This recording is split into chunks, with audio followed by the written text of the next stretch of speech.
mí es un gusto compartir el programa con el padre Oliveira Rossi y con Julio Gusto de Eduardo acompañarte. Pose Tirán. Placer. Brillante obra. Me gustaría que, ¿no es cierto, padre, usted que hizo el prólogo, ¿no es cierto?, en este aspecto, ¿cómo podríamos sintetizar que el liberalismo es pecado? Bueno, en primer lugar, lo que decíamos antes fuera de cámara, cuando hoy en el mundo moderno nos movemos ahora, estamos en el siglo XXI y nos encontramos con un enorme populismo, ¿no? Tanto de izquierdas como de derechas, pero sobre todo con ese progresismo galopante. Muchos jóvenes, cuando uno les habla de la contracara o la contrapartida de esto que sería el progresismo, todo lo que es el planteo actual de este populismo moderno, creen que la contrapartida es el liberalismo. Y cuando uno comienza a preguntarles, bueno, pero ¿qué entendés por liberalismo?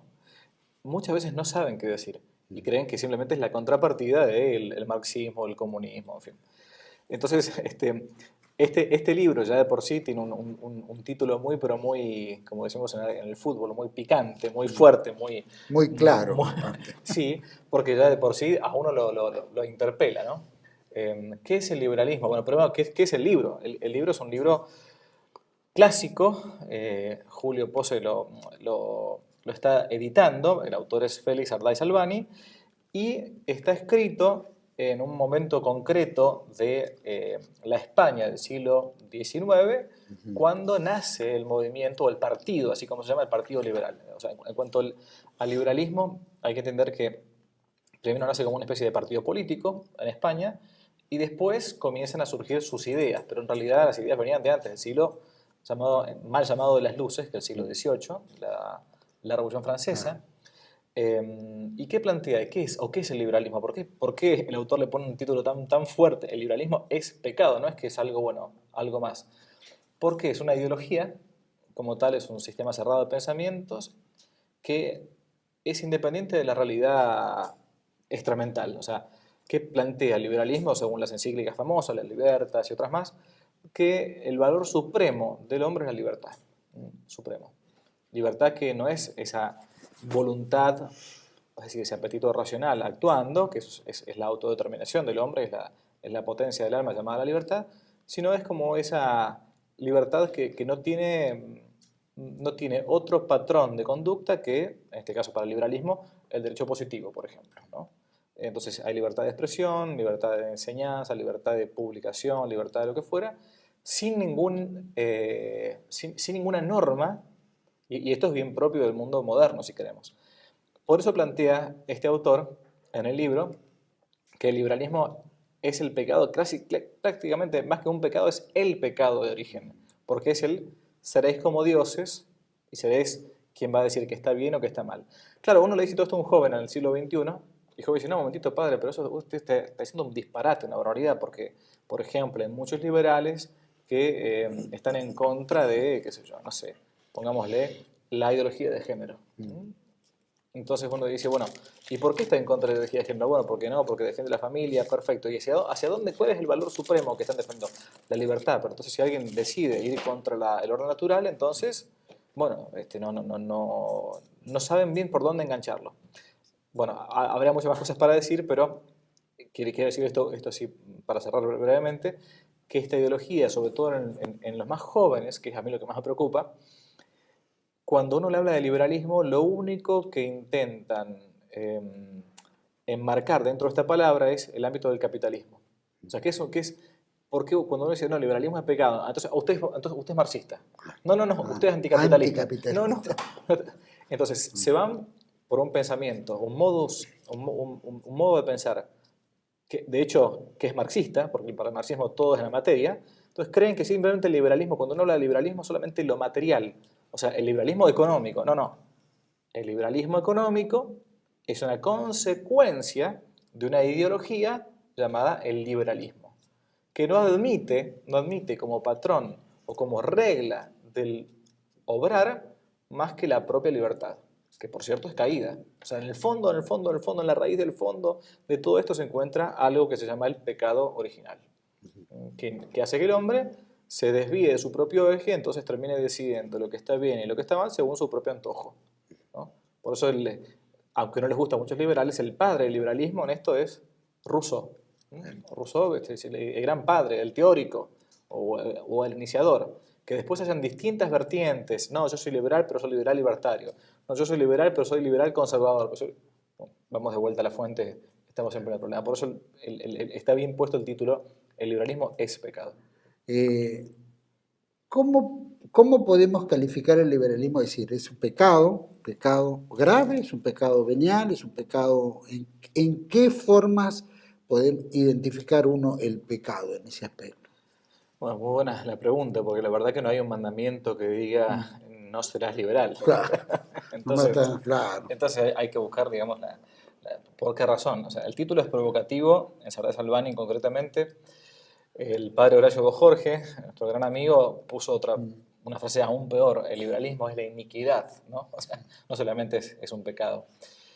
¿Por qué? Porque si uno tuviera que encuadrarlo, digamos, dentro de los 10 mandamientos para darse cuenta qué es lo que va contra la ley de Dios y por lo tanto constituye un pecado, debería decir que el pecado del liberalismo va contra el primer mandamiento. Porque el mandamiento primero dice: amarás al Señor con todo tu corazón, con toda tu alma, con todas tus fuerzas. El primer mandamiento, o como decimos acotadamente, amar a Dios sobre todas las cosas. Y quien plantea en su radicalidad, y no digo en algunos aspectos, como uno podría decir, decíamos antes, el capitalismo liberal, lo que fuere, porque son derivaciones, o sea, o la libertad de expresión. Acá esto lo explica muy bien Sardá Salvani. Quien se mete en esta beta, uno podría decir que estaría encuadrado dentro de seguir contra el primer mandamiento. ¿Por qué? Porque ya no es Dios el que dice lo que hay que hacer, sino que es uno mismo, ¿no? Entonces, yo me pongo en el lugar de Dios. Este es el punto de por qué se podría decir que el liberalismo es pecado en ese sentido. Ojo, yo no estoy diciendo que entonces toda persona que adhiera a algo del planteo liberal es una persona que se va a condenar ni que es pecaminosa. Claro, no, porque puede ser, de hecho, muchas veces, la inmensa mayoría, estoy convencido, en gran parte por lo que lo decía recién Julio, es porque ya en la iglesia hoy por hoy eso no existe más, no se predica más. Uno le pregunta a un sacerdote salido de un seminario habitual, digamos, no más normal, y dice, bueno, a ver, ¿qué es el liberalismo? Bueno, es un partido político más, una ideología más, pero no se va hacia el fondo.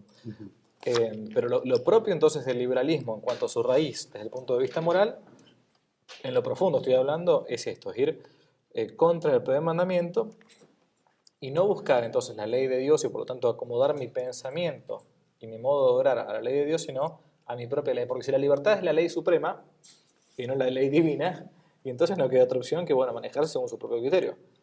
Esto es lo que hace que muchas veces uno se encuentre con actitudes de liberales como de marxistas que perfectamente confluyan, porque es lo que decía Dostoyevsky: en gran parte de padres liberales surgen hijos comunistas. Uno dice, pero ¿cómo puede ser? ¿Qué otro disparate está diciendo el cura? ¿Cómo de hijos liberales surgen hijos comunistas? Si al parecer el liberalismo y el marxismo son las dos cosas que se chocan, contrapuestas. Uno va a decirle Rusia contra Estados Unidos, Cuba y contra un capitalismo liberal. No, pasa que no estamos hablando nada más que de vuelta del ámbito económico, que es donde siempre mucha gente no es capaz de trascender esa beta del liberalismo, sino de lo que se encuentra en el fondo. Para el liberalismo y para el marxismo es uno mismo el que va creando la realidad, el que va haciendo la ley de sí mismo, sea que ese uno mismo sea el individuo personal o la mano invisible de Adam Smith, o sea que ese individuo sea el Estado totalitario marxista de Stalin, digamos, ¿no? Es por eso entonces que es como más que nada el liberalismo y el marxismo son como dos caras de una misma moneda. Y históricamente hablando es algo parecido. Cuando se dividen las tres facciones en la Revolución Francesa, la izquierda, la derecha y el centro, ¿no? Los que eran unos jacobinos moderados eran los liberales, los girondinos. Se va a decir que era la gente del centro, los otros la gente de izquierda, clásicamente se los emparenta de esa manera. Pero por eso, ahí voy a decir la idea, por eso que uno se encuentra a veces en las marchas, en las manifestaciones, por ejemplo, el aborto, o por ejemplo, la ideología de género, puntualmente el aborto, porque lo hemos tenido muy cercano acá en Argentina, que en el bando del pañuelo verde, o sea, la gente que estaba en favor del aborto, se encontraba ahí a gente marxista y a liberales capitalistas. Pero entonces, ¿por qué? Si supuestamente, y bueno, porque cada uno decidía sin ninguna ley suprema, ni orden natural, ni orden sobrenatural, bueno, que es mejor entonces despenalizar el aborto y entonces permitirlo y abrirlo. Y con esto en muchísimos ámbitos. Por eso hay un concepto más que yo quería traer acá a la mesa, que algunos jóvenes hoy están usando, más que liberal, libertario, etc. Hay un concepto que está mezclado y que engendra bastante bien este tema, que es los liber progres. Los liber progres son los que son mezcla. Sí, liberales, progresistas, etc. Si les gustó el video, aparte de suscribirse, activar la campanita y comentar, en la descripción de este video se van a encontrar con el link de la plataforma Patreon, un modo concreto de apoyar este apostolado que intenta hacer una contrarrevolución cultural y espiritual. Dios les bendiga y que no te la cuenten.